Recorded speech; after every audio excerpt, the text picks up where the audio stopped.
Hi, I'm Art Caplan.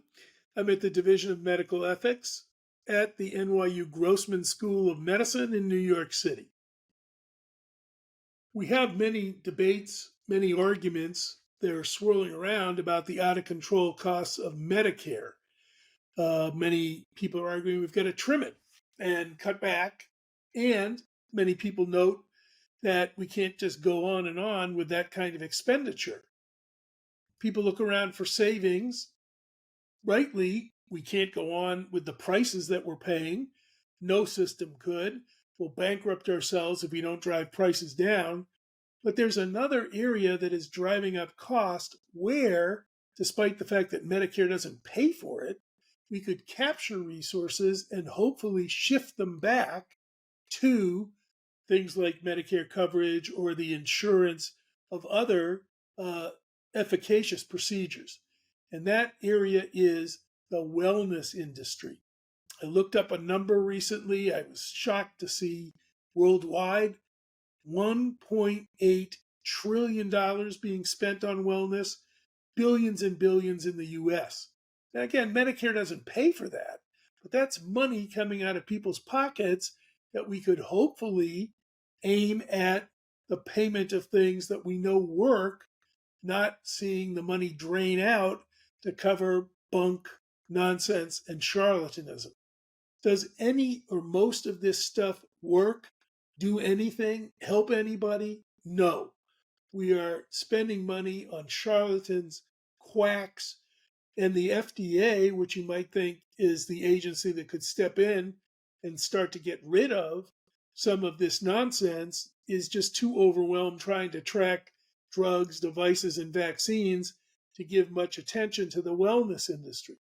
So what am I talking about specifically? I'm talking about everything from gut probiotics that are sold in sodas, probiotic facial creams that are out there, the goop industry of Gwyneth Paltrow, where you have people buying things like wellness mats or vaginal eggs that are supposed to maintain gynecological health.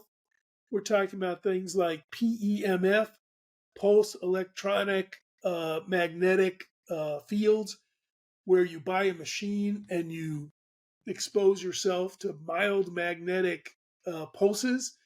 The machines, I went online to look them up, $5,000 to $50,000 to buy one of these things. There's no evidence that it works. By the way, the machines are not only out there as being sold for pain relief and many other things to humans, they're up there being sold for your pets. So that industry is completely out of control.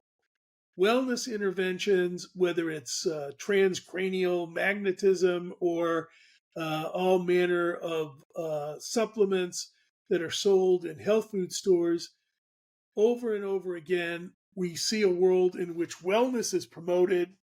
No data is introduced that any of it helps or works or does anybody any good. It may not be all that harmful, but it's certainly financially toxic to many people who wind up spending good amounts of money using these things. I think doctors need to ask patients, are you using any of these things? Particularly if they have chronic conditions, they're likely, many of them, to be seduced by online advertisement. Get involved with this stuff. It's preventative, or it'll help treat some condition that you've got. So the industry is out of control. We're trying to figure out how to spend money on things we know work in medicine, and yet we continue to just tolerate bunk, nonsense, quackery, and charlatanism, just letting it grow and grow and grow in terms of cost. That's money that could go elsewhere. That is money that is being taken out of the pockets of patients. They're doing things that may even delay medical treatment, which would really help them. And they are doing things that perhaps might even interfere with medical care that really is known to be beneficial.